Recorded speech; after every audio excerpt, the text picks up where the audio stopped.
2020 está começando. Você entrou numa nova oportunidade, é um recomeço. Sabe o que é recomeçar? É ter uma nova oportunidade de Deus, e você está recomeçando. Recomece aí com fé, com coragem, amém? Nós saudamos Marina, a dona Marina está com a gente. Eu a conheci durante essa semana, ela veio visitar aí a igreja, a estrutura, e nós nos deparamos aí na porta, conversamos, e ela falou: pastor, domingo eu vou lá conhecer a comunidade. E ela é de palavra, hein? E ela veio mesmo. Deus abençoe, viu, Marina, sua vida, amém? E gente, vamos abrir a palavra, Marcos capítulo 14, nós vamos iniciar hoje uma série chamada, Siga o Mestre, siga o Mestre, o nosso Mestre Jesus. Então você é desafiado a seguir o Mestre, ser como o Mestre, ter o jeito do Mestre, viver como o Mestre, pensar como Ele. E nós queremos ser uma igreja cristã, nós queremos ser cristãos, e isso tem muito a ver com o jeito de Jesus, amém? E Ele vai nos ensinar muito durante esta série, a palavra de Deus. Vamos começar em Marcos capítulo 14, nós vamos estar vendo Jesus aqui num ambiente sob pressão. Nós vamos ver como Jesus reagiu diante da tribulação. Vamos lá, verso de número 14, 32, digo, Marcos 14, 32, vamos lá? Diz o texto: então foram a um lugar chamado Getsêmani. Ali chegados, disse Jesus a seus discípulos: assentai-vos aqui enquanto eu vou orar. E levando consigo a Pedro, Tiago e João, começou a sentir-se tomado de pavor e de angústia, e lhes disse: a minha alma está profundamente triste até a morte, ficai aqui e vigiai. E adiantando-se um pouco, prostrou-se em terra e orava para que, se possível, lhe fosse poupada aquela hora. E dizia: Abba, Pai, tudo é possível, passa de mim este cálice, contudo não seja eu o que eu quero, e sim o que tu queres. Voltando, achou-os dormindo, e disse a Pedro: Simão, tu dormes? Não pudestes vigiar nem uma hora? Vigiai e orai, para que não entreis em tentação. O espírito, na verdade, está pronto, mas a carne é fraca. Retirando-se de novo, orou, repetindo as mesmas palavras. Voltando, achou-os outra vez dormindo, porque os seus olhos estavam pesados, e não sabiam o que lhes responder. E veio pela terceira vez e disse-lhes: ainda dormis e repousais? Basta, chegou a hora, o Filho do Homem está sendo entregue nas mãos dos pecadores. Levantai-vos, vamos, eis que o traidor se aproxima. Oremos. Pai, obrigado por esta manhã, obrigado pelos louvores, obrigado, Senhor, pelas ofertas, obrigado pela comunhão, obrigado pela tua presença neste lugar. Pai, nós queremos pedir agora que o Senhor venha falar, venha mostrar, venha nos ensinar, venha tocar na nossa vida. Senhor, em nome de Jesus, Pai, dá graça neste momento, ajuda-nos, Senhor. Obrigado por tudo que o Senhor tem feito, tudo que o Senhor tem nos dado, e ajuda-nos, Senhor, neste ano, neste início de ano, a caminharmos, Senhor, olhando firmemente para o Senhor, ó Deus, tendo o Senhor como alvo, o foco maior na nossa vida. E nós queremos, Senhor, durante todo este ano, viver para o Senhor e demonstrar o teu grande amor. Obrigado por cada vida, cada pessoa neste lugar, nesta manhã, em nome de Jesus, amém. Queridos, a pergunta então é: quem nós temos seguido? Nós estamos vivendo um tempo em que as pessoas, elas necessitam de um modelo, elas sempre são influenciadas. Nós estamos vivendo esse tempo dos influenciadores na mídia, pessoas que trabalham de maneira intensa, com toda a articulação possível, usando todo o poder da mídia em todos os sentidos para influenciar pessoas, influenciar gerações, e nós vemos o poder da influência de muitas pessoas, de muitos sistemas, de tal maneira que nós vemos as pessoas respondendo a tipos, não é, de influências, e de maneira que há uma necessidade, as pessoas elas têm necessidade, né, de influenciar ou serem influenciadas. E a pergunta na verdade é: quem nós estamos seguindo? Quem você segue? Quem é o padrão da sua vida em todos os aspectos? Com quem nós nos parecemos? Será que ainda somos mais parecidos com os nossos pais, com o ambiente de onde nós viemos? Com quem que nós nos parecemos? Será que temos parecido com Jesus? Carregamos o jeito de Jesus, a natureza de Jesus? O que as pessoas veem em nós? O que elas pensam de nós? Quando as pessoas olham para você, para a sua casa, quando elas olham para a nossa comunidade, o que as pessoas falam de nós? Será que elas conseguem ver Jesus na nossa vida? Será que elas conseguem perceber o jeito de Jesus, a cara de Jesus, o modo de Jesus? Se nós não fazemos isso, se não temos conseguido isso, nós não podemos ser caracterizados como uma igreja de Jesus, uma igreja cristã. Uma igreja cristã, ela tem a cara de Jesus, ela tem o jeito de Jesus. A palavra de Deus diz que eu e você, nós fomos predestinados para sermos a imagem e semelhança de Jesus. Sabe o que significa isso, predestinado? Significa criados para um propósito, criados com um propósito. E o propósito pelo qual Deus nos criou, nos formou e nos salvou em Cristo Jesus é para que eu e você sejamos a imagem e a semelhança de Jesus. Jesus é o padrão, Jesus é o modelo, Jesus é o alvo, Jesus é o padrão e o modelo para um homem de verdade. Olha, se quiser existir ou que tenha dentro de uma casa um marido de verdade, um homem de verdade, um pai de verdade, um líder de verdade, tem que ter o jeito de Jesus, a cara de Jesus, tem que ser parecido com Jesus.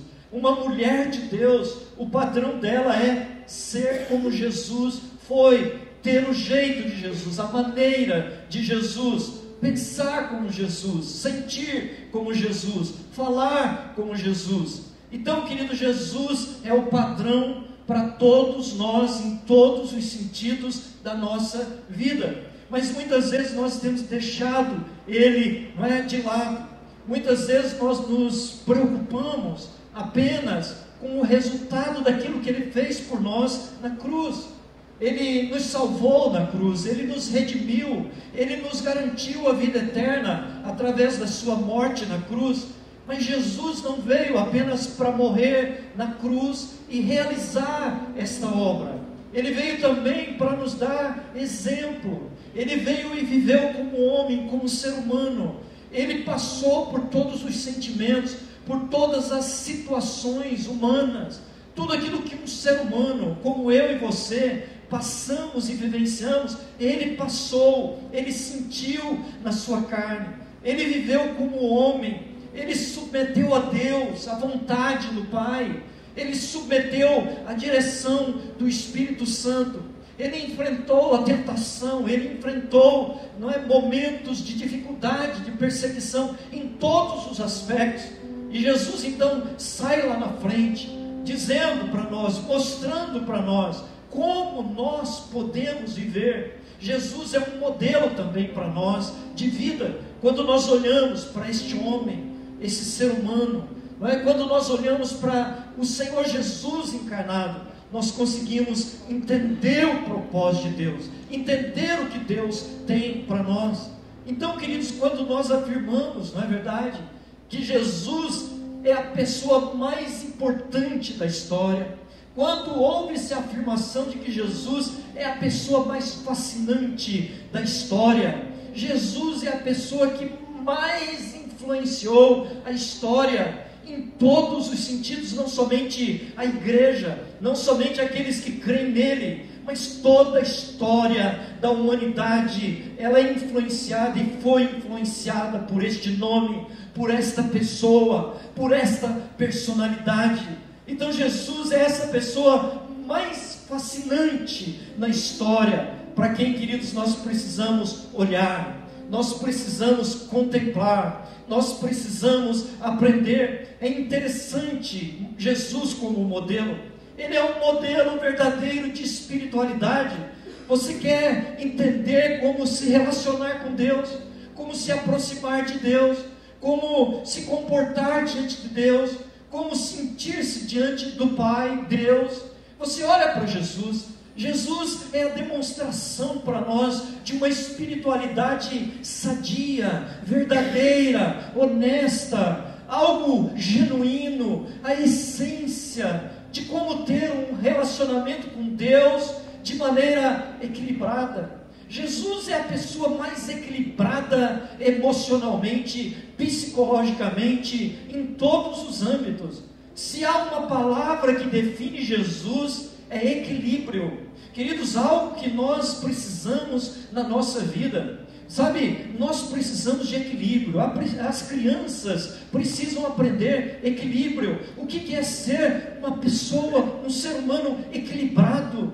Nós precisamos de equilíbrio. Há uma luta na nossa vida, um desequilíbrio em todos os sentidos. Ou dormimos demais, ou dormimos pouco, ou comemos muito, ou comemos pouco, não é? E a nossa vida vai assim, não é verdade?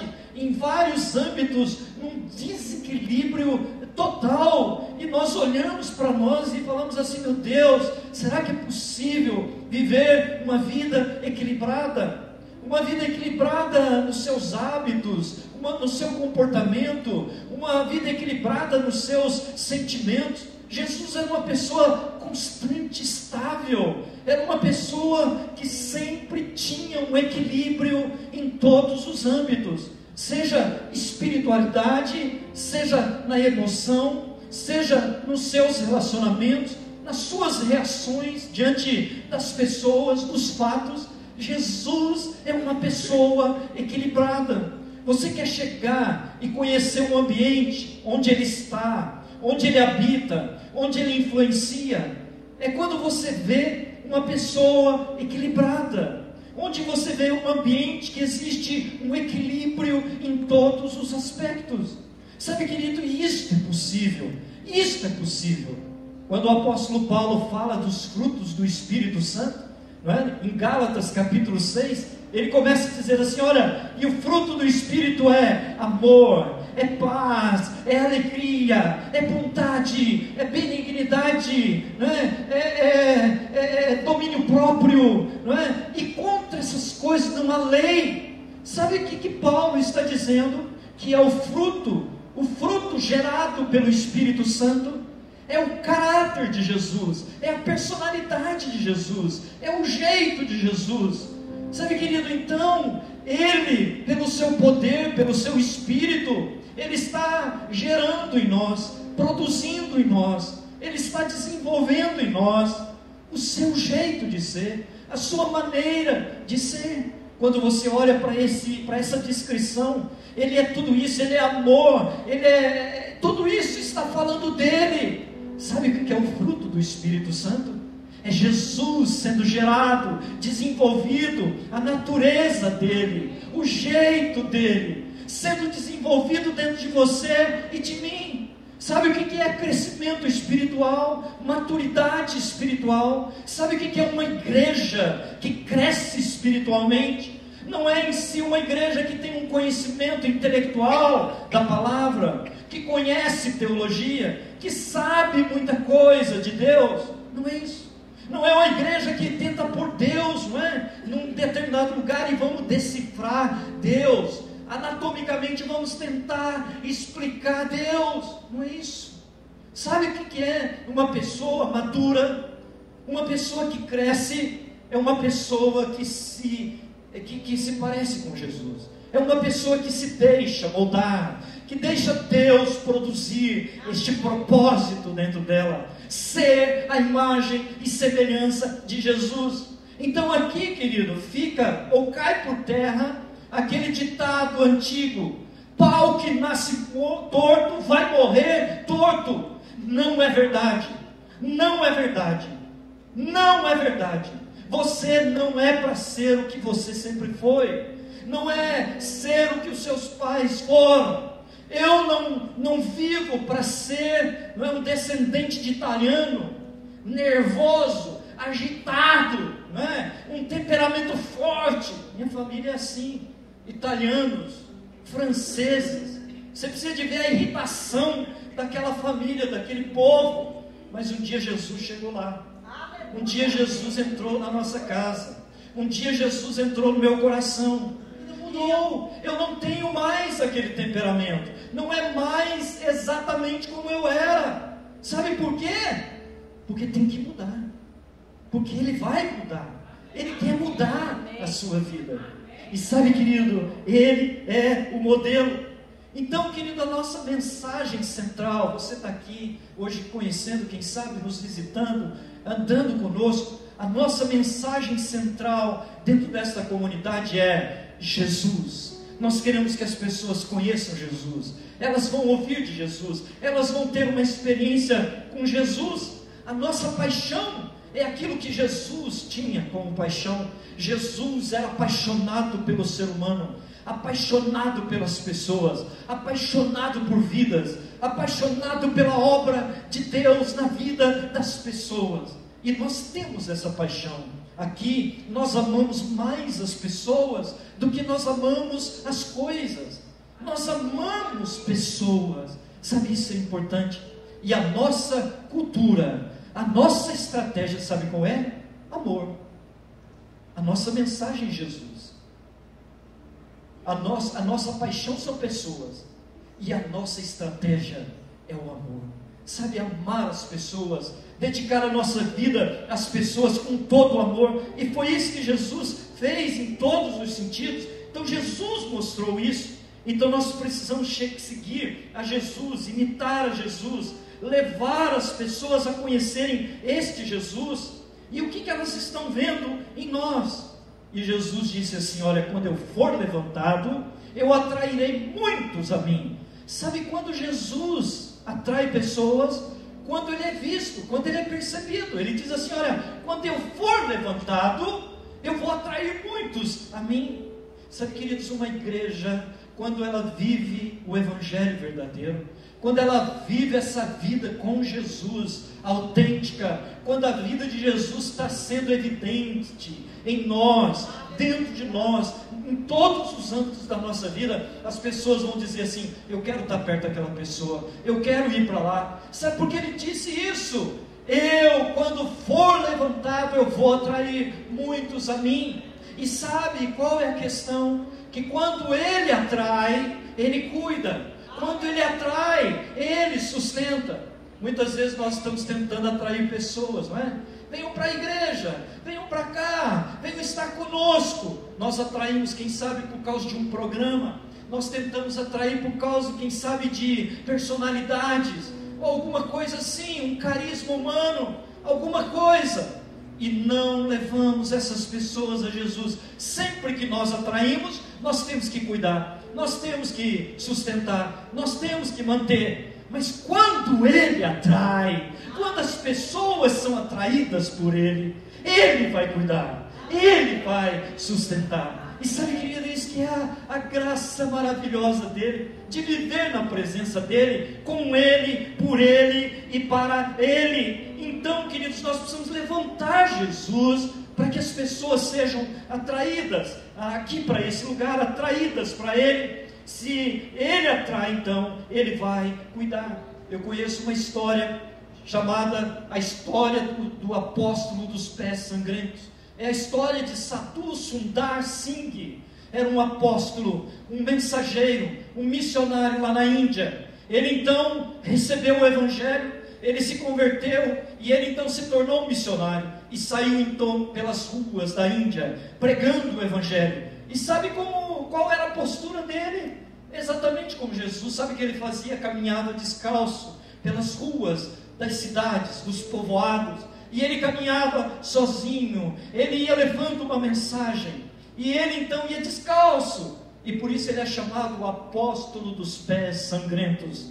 Mas, queridos, o lindo da vida deste homem é que ele se parecia com Jesus. Ele tinha o jeito de Jesus, não só na maneira de postar-se, mas também no seu coração, também no seu jeito de ser. E certo dia, ele chega à casa de uma família, que ele foi com o propósito de anunciar, com o propósito de ensinar sobre Jesus, e ele bateu naquela casa. Era uma pessoa bem abastada, uma pessoa rica, influente naquele povoado. E quando então a criada abriu a porta, ela olhou para Sadhu Sundar Singh, a porta, aquele homem simples, humilde, sem calçados, descalço. Ela olhou para aquele homem, correu para o interior da casa e disse ao seu senhor, ao seu patrão: olha, tem um homem ali na porta, e ele se parece exatamente como aquele homem que o Senhor fala da Bíblia, Jesus. Então o patrão levantou e foi para lá, porque sabia que era Sundar Sadhu Singh, um homem parecido com Jesus. Sabe, se alguém olha para mim e para você, se alguém abre a porta, se alguém contempla a nossa vida, o nosso jeito de ser, tem alguma coisa a ver com Jesus? Temos demonstrado Jesus? Estamos dizendo que estamos seguindo o Mestre, que Ele é o padrão da nossa vida? Então, queridos, precisamos urgentemente desse propósito, seguir Jesus. E nós queremos desafiar você a estar seguindo o Mestre, a ser como o Mestre, ser parecido com Jesus. E nesta manhã, nós lemos um texto extraordinário. Jesus está aqui num contexto extraordinário. Ele está no momento anterior à sua crucificação. Você conhece esse contexto. Ele está agora no Getsemane. É aquele momento trágico, crucial na vida de Jesus. Ele está no momento decisivo da sua vida. Muita pressão, um momento muito importante na vida de Jesus. E como Jesus se comporta? Como Jesus procede mediante as tribulações? Nós aprendemos com Jesus a como lidar com esses momentos sob pressão, em tribulação. O texto então relata que ele está no Getsemane. Era um lugar que Jesus buscava para a oração. O Getsemane está inserido no Monte das Oliveiras. É um jardim que compõe o Monte das Oliveiras. E Jesus então ia para esse lugar orar, refugiar. Jesus fazia isso sempre. E nesse momento então de angústia, não é, que antecede a cruz, ele vai para esse lugar. E sabe o que significa Getsemane? Lugar de prensa. Este é o significado de Getsemane. Era um lugar onde se exprimia ou tinham prensas, onde as olivas eram espremidas, a azeitona, e então o óleo era retirado. Você pode imaginar isso, naquele ambiente, não é?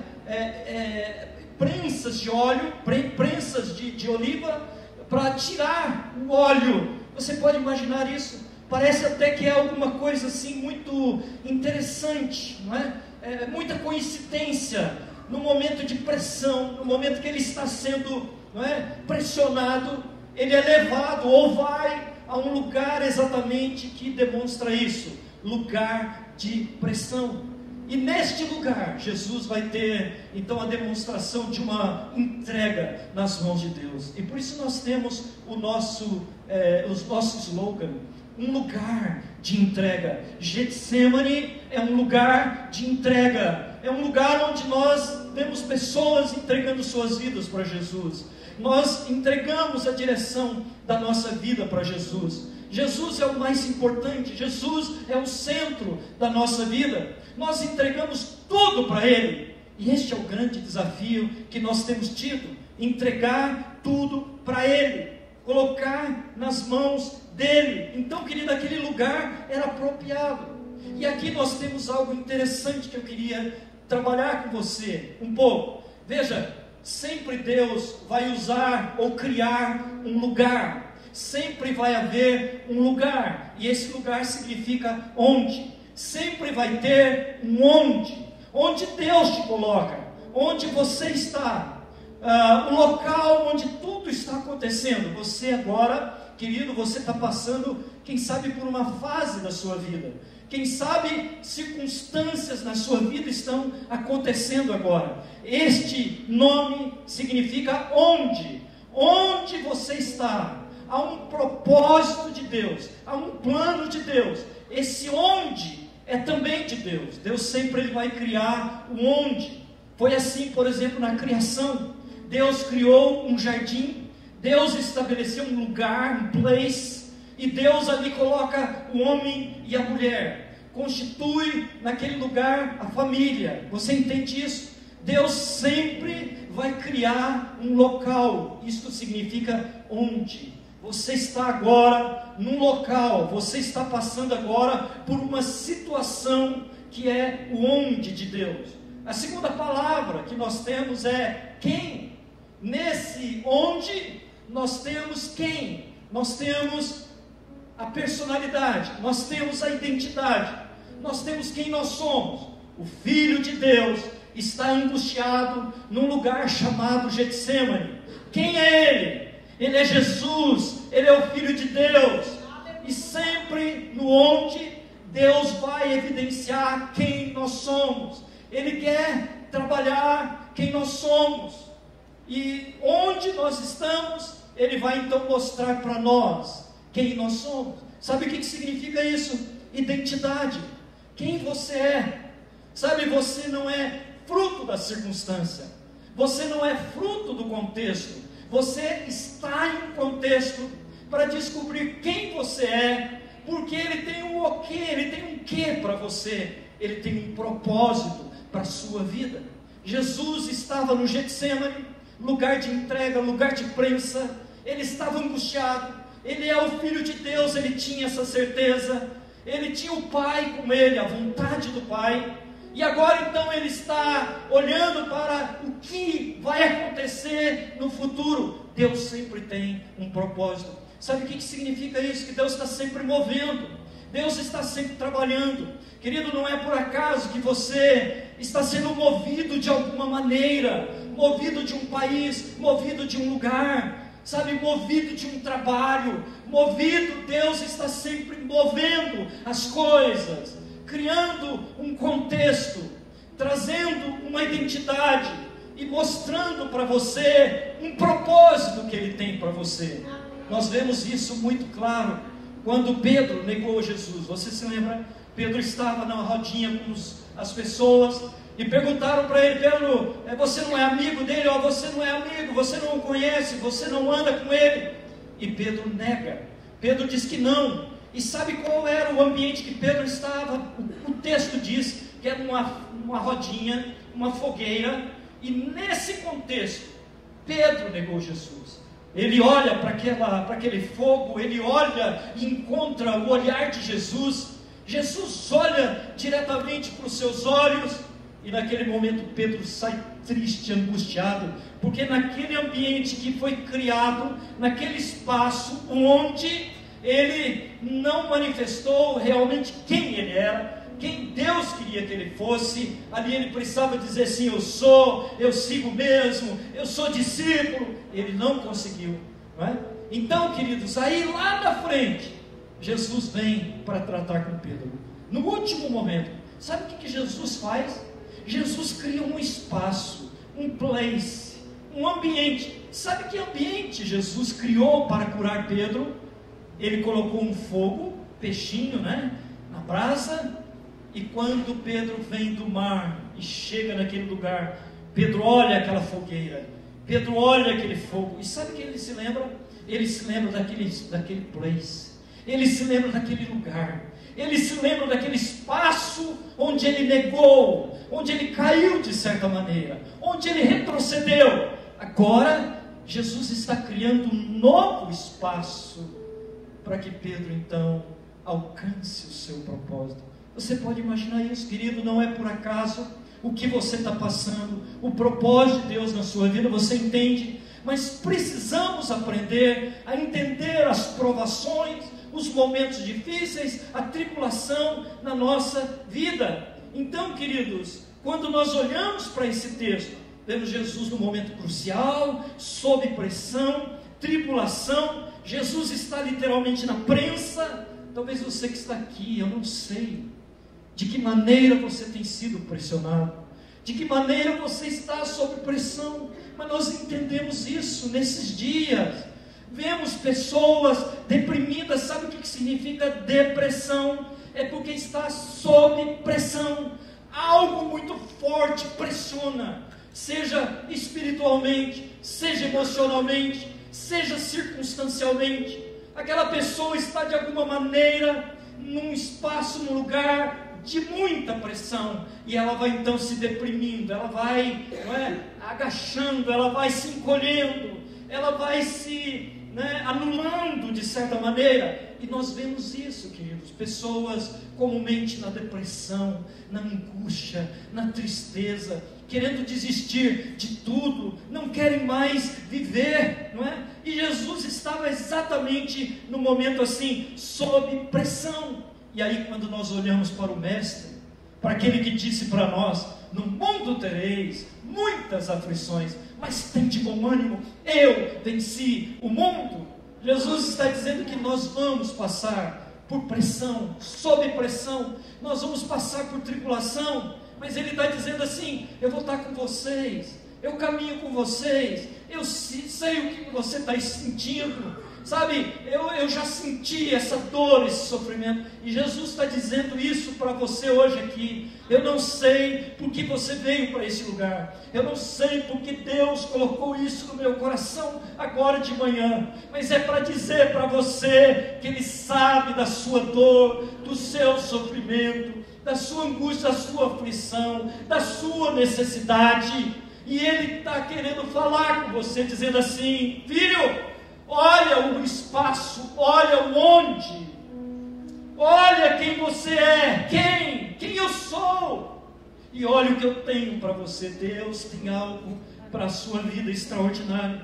E queridos, nesse momento, olhando para Jesus, nós aprendemos que Jesus, sob pressão, orou.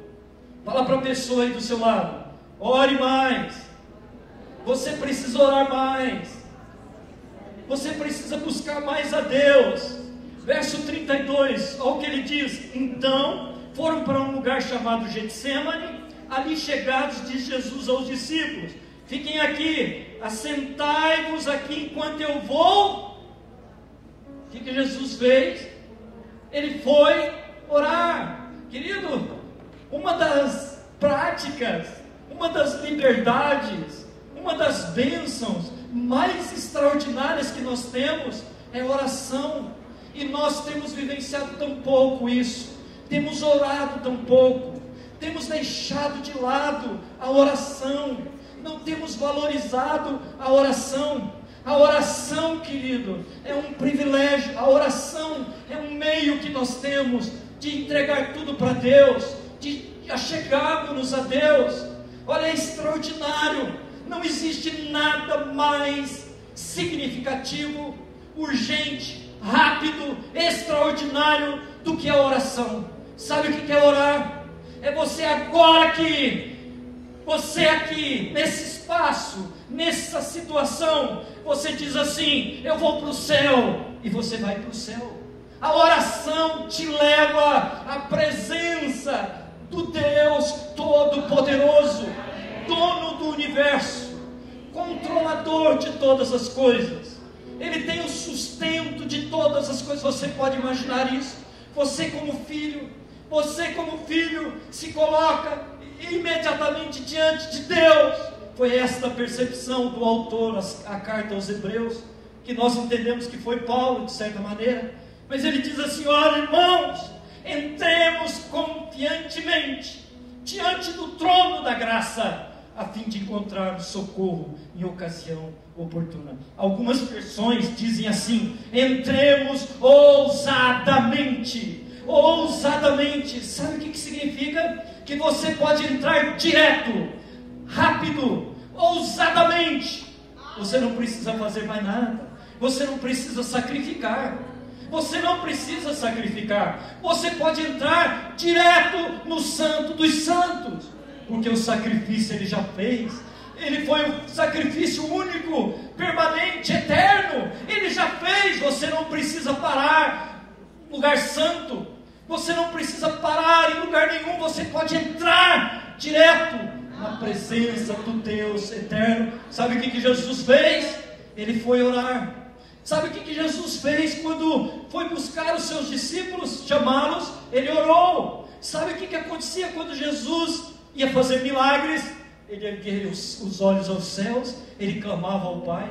Sabe o que Jesus fazia? Ele orava. Querido, nós temos deixado de lado algo extraordinário na nossa vida, que é a oração, que é falar com Deus, que é você ter essa liberdade de chegar diante de Deus e falar: papai, eu estou aqui, eu estou tão cansado, eu estou tão esgotado, sabe, eu estou tão confuso, sabe, eu estou em necessidade, Senhor Pai, eu estou numa luta tão grande contra o pecado que assedia, Pai, eu estou aqui. Você sabia disso? Jesus vai falar com os discípulos, eles estavam dormindo, não é? Jesus convidou Pedro, Tiago e João para chegarem com ele, mais perto, né? Olha, venham comigo, mais perto aqui, para estarem orando. E Jesus, enquanto estava orando, eles estavam dormindo. E por 3 vezes Jesus vem para vê-los. Sabe o que eles estão? Sonolentos e dormindo. Sabe por quê? Porque quando nós pecamos e estamos debaixo do poder do pecado, nós não queremos orar, nós não conseguimos orar. Sabe por quê? Porque quando você se coloca diante de Deus, Deus conhece todas as coisas. Não tem como enganá-lo, não tem como mentir diante dele, não é verdade? Ele conhece o mais íntimo do nosso coração, Ele conhece as profundezas da nossa mente, Ele conhece todas as coisas. Então, por que muitas vezes o pecado não nos deixa orar? Por que muitas vezes não conseguimos orar? Porque, queridos, esse pecado traz sono, o pecado traz tristeza, o pecado traz depressão, o pecado nos distancia de Deus, o pecado nos ameaça com a vergonha, sabe, nós não queremos. E Jesus diz assim: orem, vigiem, perseverem, sabe, a carne é fraca, mas o Espírito está pronto.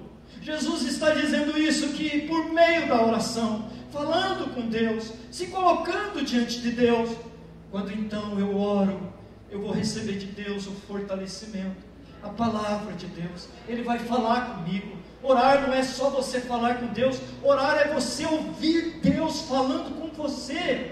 E sabe, querido, muitas das nossas decisões, ou a necessidade de tomar decisões, não seria necessário se nós orássemos. Então nós podemos afirmar assim: orar é decidir. Sabe qual é o conselho que nós damos para os casais em desacordo? Quem aqui tem desacordo no casamento? Levanta a mão. Quem não levantar a mão está mentindo, né, pastor? Pastor Júnior, pastora Keila entendem disso, eles são bons, sempre estão dando exemplos aqui, né? Não é verdade, pastor? Não, eles são, né? Pastor Júnior diz que lá é ele que manda, não é verdade? Ele dá a última palavra lá, né? Eu te amo, querido, né? Então, você não consegue entrar em desacordo? O que é desacordo? Eu quero uma coisa, minha esposa quer outra. Aí um puxa para um lado, um puxa para o outro. Você já pensou um casal dividido, uma casa dividida, uma igreja dividida? Você já pensou o cansaço que isso é? A angústia que traz você chegar num lugar que estão puxando para o lado contrário. Você diz assim: meu Deus, o Senhor me deu uma esposa, uma inimiga, não é? O Senhor me deu um marido, não é? Ou um tirano, meu Deus, o que é isso? Família não é isso, casamento não é isso, não é? Por isso que alguém diz o seguinte: casamento é muito mais que casamento. Casamento é um propósito. Casamento é um propósito. Deus constitui o casamento e a família porque Ele tem um propósito para esta figura na sociedade. Família tem um propósito. Aí aquela discussão, né? Os filhos no meio daquela confusão, um quer uma coisa, o outro quer outra. É simples, é fácil demais. Se você quer uma coisa e o outro quer outra, fale o seguinte: olha, eu estou querendo uma coisa, você quer outra? O que Deus quer? Vamos perguntar para Jesus o que ele quer, e aí vocês começam a orar. O casal coloca em oração, não precisa nem querer isso, nem pegar aquilo, simplesmente gaste um tempo em oração. Certa vez, na segunda igreja que nós estávamos, eu e a Lídia, trabalhamos 3 anos nessa igreja, e eu estava tão animado. Nós tínhamos começado um projeto com recuperação de vidas, um centro de recuperação. Nós tínhamos ganho uma casa na cidade para esse projeto funcionar. Nós tínhamos tantos projetos na igreja, eu estava tão empolgado, animado, né? E estava chegando no final do ano, segundo semestre, e a Lídia, então, um dia no almoço, ela disse assim, eu todo contando dos projetos, porque nós vamos fazer isso, aquilo, e a Lídia virou para mim e disse assim, amor, você acha que nós vamos ficar aqui? Que Deus quer que a gente continue aqui? Essa é a certeza do seu coração? Eu disse, sim, olha o trabalho, a igreja está crescendo, tanta coisa acontecendo, olha que maravilha de Deus, estamos impactando a cidade. E ela disse assim, amor, eu não sinto paz, eu não sinto que é aqui. E eu caí, eu parei e falei, meu Deus, eu estou tão animado, tão empolgado, e minha esposa tão desanimada, algo está errado. Então fizemos um propósito, vamos orar um mês, não vamos falar nada, vamos continuar a vida normal, e vamos orar durante um mês. E começamos a orar, queridos, colocando aquilo diante de Deus. Senhor, o que o Senhor tem para nós? É aqui, é em outro lugar, o Senhor está movendo, qual o teu propósito? Queridos, uma semana de oração, eu cheguei para Lídia e disse, amor, não é aqui mesmo, Deus tirou do meu coração. Queridos, toda aquela paixão, euforia, saiu do meu coração, e Deus confirmou para nós, não era. Sabe por quê? Porque Ele tinha algo novo, Ele tinha algo a mais, Ele queria usar de outra maneira, e nós nos colocamos nas mãos de Deus. Senhor, entregamos a igreja, e nos colocamos nas mãos de Deus. Queridos, uma semana depois, eu e a Lídia em casa, batem na porta da nossa casa, um pastor de uma determinada cidade, com um líder, bateram na porta, eu abri, e perguntei, quem são vocês? Eu sou o pastor fulano de tal, esse aqui é o líder da igreja, e vamos entrar, sejam bem-vindos. O que trouxe vocês aqui? Nós viemos aqui para levar vocês para a nossa cidade, porque Deus tem um propósito naquela cidade. E eu disse assim, mas vocês sabiam que nós tínhamos entregue essa igreja e estávamos indo para outro lugar? E eles falaram, não, Deus falou com a gente lá, nós ouvimos falar de vocês, e nós viemos aqui crendo que são vocês. Queridos, Deus sabe o que faz. Você não precisa viver em desacordo, você não precisa viver brigando, você não precisa ser contra, você não precisa viver na negatividade, sabe? Deus, Ele tem uma bênção para a família, para o casamento, para a igreja, e essa bênção vem na unidade, quando os corações estão unidos, quando o propósito é o mesmo, sabe? O nosso propósito é ser família, viver como família, abençoar as famílias da terra. Creia nisso, Deus tem um propósito para a sua vida. Comece a orar, querido, comece a orar dentro de casa. Olha, nós estamos aqui, pastor Júnior, Walter na semana passada falou isso, está acontecendo um movimento de oração, os homens estão começando a orar, e sabe quando começam a orar? Começa-se a orar quando está com sede, quando está com fome, quando você percebe a sequidão da sua vida. É na terra sedenta, é no deserto que Ele prometeu que vai derramar água abundante. E sempre diante de um movimento de Deus, de um derramar da presença de Deus, tinha alguém orando, tinha uma mãe clamando, tinha um marido orando, tinha uma esposa, tinha filhos, tinha jovens. Sempre quando Deus visitou uma família, quando Deus visita uma igreja, uma cidade, uma nação, é porque alguém no espírito da súplica, antecipadamente já começou a buscar isso, já começou a clamar. E sabe, queridos, nós precisamos de pessoas assim dentro de casa, que orem pelos seus, que orem pela sua casa, e Deus pode estar chamando você. Eu lembro minha mãe, Eu chegava dentro de casa, minha mãe, muito crente, uma mulher muito simples, mas muito fiel, muito temente a Deus. Ela tinha a sua igreja era tão simples. Eu olhava determinadas coisas, de práticas, de costumes daquela igreja, mas aquilo lá não me impedia de ver o coração sincero da minha mãe, apaixonada por Jesus. Dobrava os seus joelhos, chegávamos tarde, de madrugada, olhávamos para o quarto, lá estava aquela mãe orando naquele quarto. E eu posso dizer para você, eu só via minha mãe orando pelos filhos, orando pelos netos, sabe? E ela viu, ela colheu o fruto da sua oração, do seu clamor. Sabe, comece a orar dentro da sua casa, querido. Comece a orar. Há muita doença, há muita enfermidade, há muita confusão, há muito desvio, há muito esfriamento, porque falta alguém que se coloque na brecha e ore pela sua família. Jó fazia isso.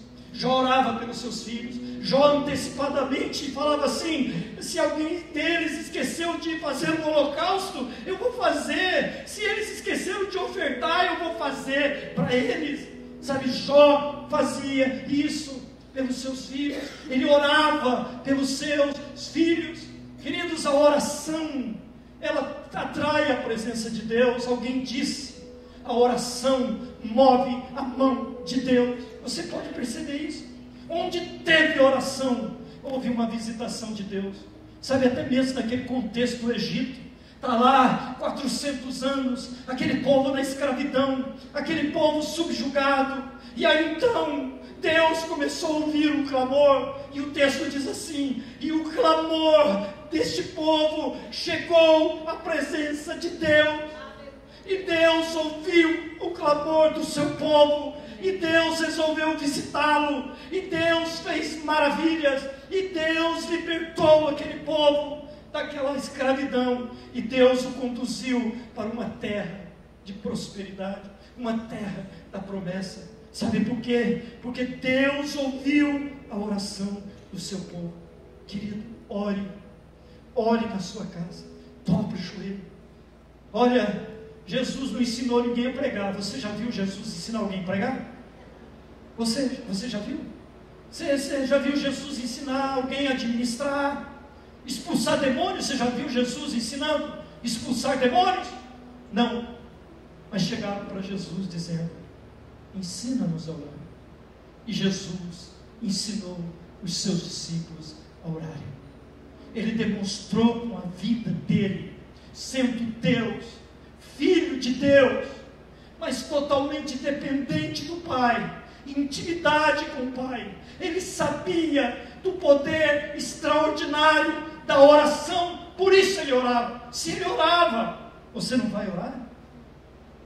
E se você orar, algo vai acontecer, algo vai mudar, algo vai acontecer na sua casa. Vamos lá. Segunda coisa, primeiro Jesus orou. Segundo, ele não ficou sozinho. Significa que Jesus, ele se relaciona. A segunda coisa que você tem que fazer, querido, é se relacionar. Relacionar-se com pessoas. O texto diz que ele vai ao monte ao monte Getsemane.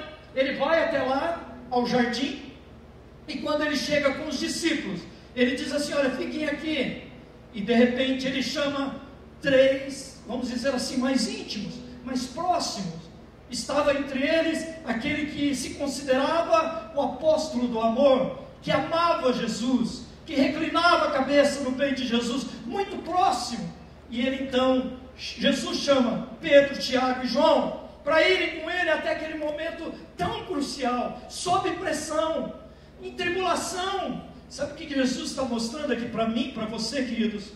Que vida cristã, ela constitui com pessoas, em relacionamento com pessoas. Você precisa de pessoas, eu preciso de pessoas. Ninguém é uma ilha, ninguém pode se sentir uma ilha, sabe? Vai morrer, vai definhar, vai acabar. Homem com homem, vai acabar a raça humana. Você entende? Não tem como. há um relacionar de Deus. Relacionamento é criado por Deus. Casamento é relacionamento. Família é relacionamento. Você sabia disso? Sabe por que você casou? Sabe por que você está com alguém? Sabe por que você tem um lar? Porque Deus falou assim: eu vou ralar ele, eu vou ralar ela, eu vou triturar essa pessoa. E sabe, começa muitas vezes na lua de mel. Começa no primeiro banquete dentro de casa. Muitas vezes nas primeiras decisões dentro de casa já começa a ralação, não é? Um ralando o outro, um esfregando no outro. Sabe o que é? Deus quer te mudar, Deus quer te transformar. E sabe, tem gente que não mudou até hoje. Deus já colocou um marido, uma esposa para ajudar a mudar. Deus já trouxe filhos para tentar mudar, não é? E não muda. Pau que nasce torto, morre torto, diz essa pessoa. Não, Ele quer te mudar. E sabe qual é uma maneira de Deus mudar, transformar a nossa vida? É nos relacionamentos, né, pastor João? Nós conversamos, nós nos confrontamos, não é? Abrimos o coração, falamos dos pensamentos. Muitas vezes não é o que o pastor Júnior quer, o que eu quero, mas Deus usa a vida dele na minha vida, não é? Eu tenho certeza que Deus usa a minha na vida dele, e assim é relacionamento. Ninguém faz ministério sozinho. Hoje as pessoas estão dizendo assim: eu não vou mais à igreja, não é? As pessoas aí começam, dizem e falam, não é? Eu vou para dentro de casa, eu vou ficar na minha casa. Querido, você precisa de pessoas. Deus está colocando pessoas para trabalhar na sua vida, para te ajudar, para ser bênção na sua vida. Então, sabe o que Jesus faz no momento da pressão, ou sob pressão? Ele diz assim: eu não vou ficar sozinho. Olha, queridos, muitas vezes dá um trabalho para fazer uma visita para uma pessoa, dá um trabalho para uma pessoa vir para compartilhar conosco, dá trabalho, sabe, porque a pessoa ela não quer abrir o coração, se relacionar, e isso é de Deus. Jesus ensinou isso. Você não pode ficar sozinho, aprenda com as pessoas, tenha amigos, não é? Eclesiastes 4, 9 a 12 diz isso. Olha, se forem dois, vai ser melhor a paga. Se forem dois, não é? Quando vir o inimigo, o inimigo não vai conseguir, porque são dois. Quando o frio chegar, um vai aquentar o outro. Olha, tem maior paga, tem melhor, é melhor. Você precisa do seu marido, você precisa da sua esposa, você precisa dos seus filhos, você precisa dos seus irmãos, você precisa dos seus amigos. Não fique sozinho, não caia nesta armadilha de Satanás. Sabe o que Satanás está fazendo? Ele está recuando pessoas muitas vezes com problemas de relacionamento. Quando vem problemas na igreja, na comunidade, essas pessoas vão se isolando. Elas dizem assim: eu vou cultuar Deus em casa, eu vou ficar em casa. Sabe o que é? Uma estratégia de Satanás. Ele quer te isolar, e Satanás faz isso, não é? A fera, ele faz sempre isso. Ele recua a presa, ele vai acuando a presa para depois pegar, para depois abocanhar. E tem muitos na solidão, no isolamento, no distanciamento, que eles estão sendo engolidos por Satanás. Eles estão sendo destruídos, a fé deles está esmorecendo totalmente. Eles não acreditam mais. Satanás conseguiu. Querido, diga assim: não, eu tenho uma família, vou lutar pela minha família. O meu lugar é dentro da minha casa. Eu tenho uma igreja, eu tenho meus irmãos, eu tenho uma família. Eu vou estar lá, eu vou lutar, e não importa o problema que tenha, mas eu vou estar, porque é de Deus para mim. Jesus não ficou sozinho, né? Relacione-se. Vamos lá, terceira coisa, você precisa expressar. Olha o verso 34, diz assim: e lhes disse: a minha alma está profundamente triste até a morte, ficai aqui e vigiai. Jesus o Filho de Deus, falando que está triste, não só triste, angustiado, e mais do que isso, sabe o que ele disse? Que ele está com sentimento, sabe do que? De morte. Olha só, triste até a morte. Sabe o que significa isso? Nós precisamos quebrar o tabu, muitas vezes religioso, que diz assim: crente não sente dor, crente não fala dos seus problemas.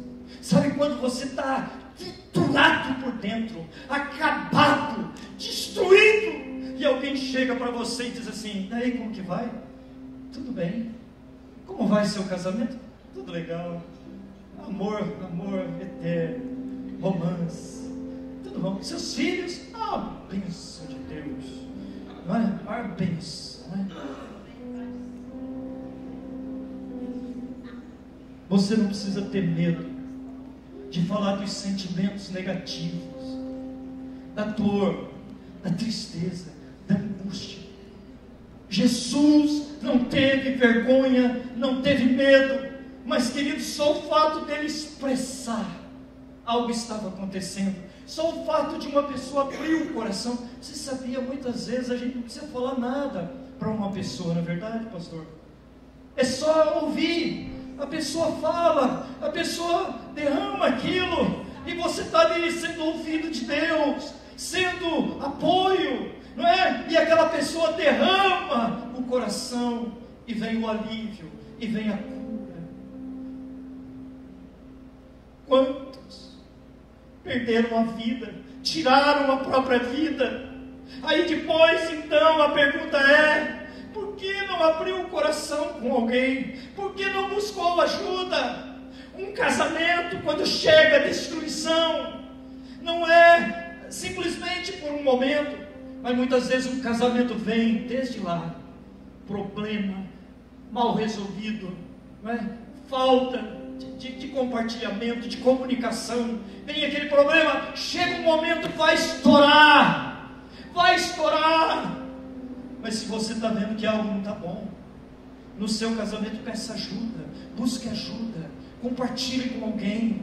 Ah, Deus tem sim alguém piedoso, Deus tem sim alguém dele, Deus tem sim um servo dele, uma serva, Deus tem sim uma outra família que pode se colocar ao seu lado e dizer assim: nós vamos te ajudar, nós vamos estar com vocês, olha, contem conosco.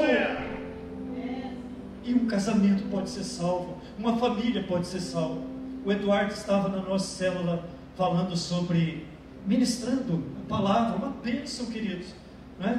O Eduardo, a Amanda, a Rafinha está com a gente, uma bênção, Deus te abençoe ricamente, uma palavra gostosa, mexeu com a gente lá, não é? E lá ele estava falando sobre isso.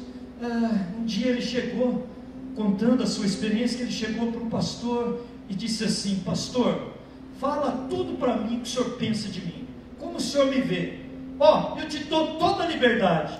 Eu também disse que tive uma experiência dessa. Um irmão um dia me procurou e falou assim: eu prometo não ficar chateado com você se você falar tudo o que você pensa de mim. Eu falei: sério? Você não vai ficar chateado comigo? Você não vai ficar? Mas é claro que ele já estava assim num processo de quebrantamento muito grande. Então aí, né, a gente é paixão, né? Aí a gente começa, né, já a falar grosso, né? Mas Deus já está fazendo a obra. Mas aí eu falei tudo para ele. Ele arregalou um olho desse tamanho. Eu falei como ele tratava a esposa dele, como ele tratava os filhos, tratava as pessoas, como eu estava vendo. O olho dele arregalou desse tamanho. E eu disse assim: você falou que não ia ficar chateado comigo. Então eu quero ver se você mudar comigo, você é mentiroso, né? E graças a Deus ele não mudou, porque Deus estava trabalhando na vida dele, né, Eduardo? Então, se você tiver a coragem, deixa alguém falar com você. Chega para uma pessoa e fale assim: o que você pensa de mim? Como você vê? Mas não vai perguntar para qualquer um não, tá? Procure o pastor Júnior, pastor Eli. Eu ia falar pastora Lídia, mas...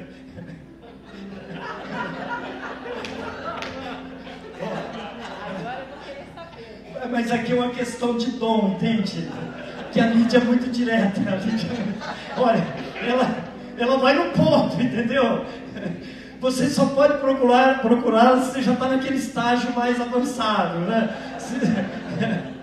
Brincadeira, mas é dom, né? A Lídia não tem essa facilidade de ficar, né, caminhando como a gente tem, né, pastor João? Como a gente tem. Ela já é mais direta, tá aqui, ó, vai, faz assim que vai dar certo, né? Ela é mais prática aí na questão.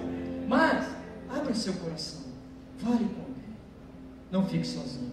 Vamos lá, estamos passando da hora aqui. Não esconda seus sentimentos. Jesus não abriu mão da sua responsabilidade. 35, ó, e adiantando-se um pouco, prostrou-se em terra e orava para que, dizendo assim, se possível, seja poupada aquela hora. Veja, o texto diz assim que mesmo ele estando com Pedro, Tiago e João junto com ele ali, apesar de que eles estavam dormindo na verdade, né? Mas o texto diz assim, e adiantando-se um pouco, agora ele vai sozinho. Por um lado, ele está com pessoas e ele compartilha com pessoas a sua dor. Por outro lado, ele vai sozinho para a presença do Pai. Sabe o que significa isso?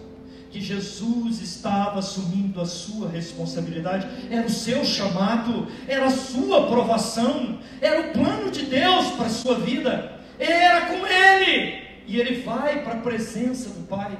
Sabe, querido, ainda que alguém te ajude, alguém ajude a levar a carga, mas existe uma responsabilidade que é sua, o pastor não vai fazer por você, ninguém vai tomar. Sabe, muitos pais estão transferindo a educação dos seus filhos, o cuidado dos seus filhos, a babysitter, não é? Muitas vezes aos professores na igreja, aos líderes.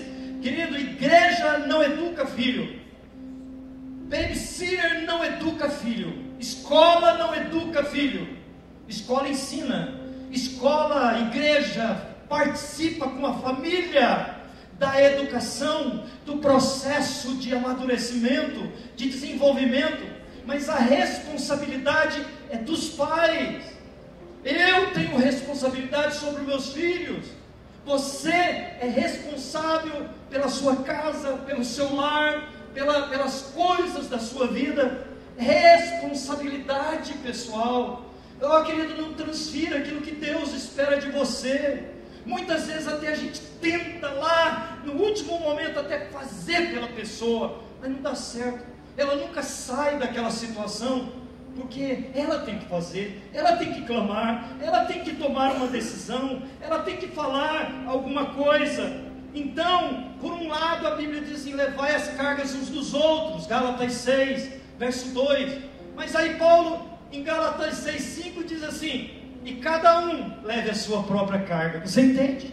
Levai as cargas uns dos outros. É aquilo que Deus vai colocar uma pessoa, alguém, amigos, irmãos, ajudadores, alguém, um servo enviado, vai te ajudar. Mas aí Paulo diz assim, e cada um leve a sua própria carga. Então, querido, você precisa expressar, você precisa assumir responsabilidade, você precisa entregar. Olha verso 5, verso 36, ele diz assim, e dizia, Abba, Pai, tudo é possível, passa de mim este cálice, contudo não seja o que eu quero, e sim o que tu queres. Getsemane é um lugar de entrega. Jesus entregou a Deus a sua angústia, ele entregou a Deus a sua vida. Seja feita, Pai, a tua vontade, não é o que eu quero, mas seja feita a tua vontade. Ele assumiu o propósito de Deus para a sua vida. Sabe por que muitas vezes pessoas não conseguem passar por tribulação, não entendem a tribulação, o sofrimento na sua vida? Porque acham que Deus não tem um propósito. Essa tribulação, esse sofrimento, esse momento que você está vivendo, pode ser que desse lugar e desta situação Deus vai te levar para algo maior, para algo muito grande. Sabe para onde foi Jesus depois daqui? Ele foi para a cruz, realizar a sua grande obra, realizar o seu sacrifício para aquilo que veio, para morrer por nós. Você pode entender isso? Deus pode te levar daqui, dessa situação, para algo muito maior. Você precisa entregar nas mãos de Deus. Entrega, querido. Entrega essa situação, essas dificuldades. Sabe, você está muito aflito, você está angustiado. Sabe, entrega e diz assim: Senhor, eu estou nas tuas mãos, seja feita a tua vontade. Ele entregou, rendeu-se. E por último, ele levantou-se. Diz o texto assim, verso 41, e pela terceira vez disse: ainda dormis e repousais? Basta, chegou a hora. O Filho do Homem está sendo entregue nas mãos dos pecadores. Levantai-vos, vamos. O luto tem que passar. No mundo passareis por tribulações. Jesus não está dizendo que você vai permanecer debaixo da tribulação. Ele não está dizendo que é só dor e sofrimento. Ele diz assim: nós vamos passar, você vai passar. Mas querido, por que ficar debaixo de tanta dor, de tanto sofrimento, de tanta crise? Tem gente, querido, que chora há anos e anos pela perda de um ente querido. Não para de chorar. O luto não passou. Sabe, aquela pessoa não vive. Você não vive. Sabe o que Jesus fez depois desse momento de angústia? Quando ele entregou, ele se levantou e falou assim: eu estou pronta para a próxima. Sabe, aquela mãe que perde uma criança, um acidente, isso pode acontecer. Você pode imaginar uma mãe perdendo um filho, um pai perdendo um filho num acidente, uma criança, um nenê. Você pode imaginar quanta dor, quanto sofrimento. Mas aí, em Cristo, a gente levanta e diz assim: Deus deu, Deus tirou, louvado seja o nome do Senhor. Eu quero ter mais filho, eu vou ter um outro filho. Ele pode tirar um trabalho. Não chore, não fique murmurando. Levanta a cabeça, sai dali e diz assim: eu aprendi, Deus falou comigo, trabalhou no meu caráter, trabalhou na minha fé, me provou. É porque Ele tem algo para mim. Ele criou esse espaço, esse local, essa situação, porque Ele sabe quem eu sou, e Ele tem para onde me levar, porque Ele tem um propósito para mim. Você não vai morrer, você não vai acabar. Sabe, vai buscar outro emprego, corre a luta. Sabe, alguma coisa que não está dando certo, vai para frente. Jesus se levantou e foi para o seguinte step, para o próximo passo. Quantas pessoas precisam levantar, sacudir, dar um basta nessa situação de humilhação, de vergonha, sabe, de vitimismo, e precisam se levantar e falar assim: não, eu sou filho, eu sou filha. Ele tem uma promessa para mim, Ele tem um plano, Ele tem algo novo. Ele tem algo novo. Fique em pé, querido. Tudo isso para dizer para você que Jesus nos ensina como viver sob pressão. Olha aí onde você está agora, olha aí. Nós não vamos chamar ninguém aqui, vai ficar para domingo que vem, mas olha aí no seu coração. Eu queria que você colocasse essa situação agora, seja espiritual, morte espiritual, apatia espiritual, sabe, essa depressão espiritual, sabe, seja emocional, seja a morte do seu casamento, a morte da sua família, sabe, você está olhando para você, quem sabe para a sua saúde, você está olhando para esse momento, para essa situação, e você não está entendendo. Fale assim: Senhor, eu entrego hoje, eu entrego nas tuas mãos, Senhor, eu coloco a minha vida nas tuas mãos, Senhor, eu não vou mais tomar nenhuma decisão, eu vou fazer como Jesus fez. Jesus orou, Jesus compartilhou com pessoas, sabe, Jesus ele expressou, ele abriu o seu coração, sabe, Jesus ele assumiu a sua responsabilidade, sabe, Jesus ele deu um basta, ele disse: acabou esse tempo, já está tudo feito, eu vou para um novo step, e quem sabe Deus vai te levar para uma nova dimensão. Queridos, há um clima, uma expectativa de algo novo que Deus vai fazer. Você tem isso? Você tem no seu coração? Eu tenho essa expectativa quando alguém começa a orar, quando homens começam a orar, quando pessoas começam a orar. É uma expectativa de um mover de Deus. Algo vai acontecer. Nós estamos vendo como que uma nuvem do tamanho da palma de um homem, mas vai chover a bênção de Deus, a graça de Deus, o favor de Deus, a visitação de Deus na sua casa. Comece a orar aí, você que está aqui nesta manhã.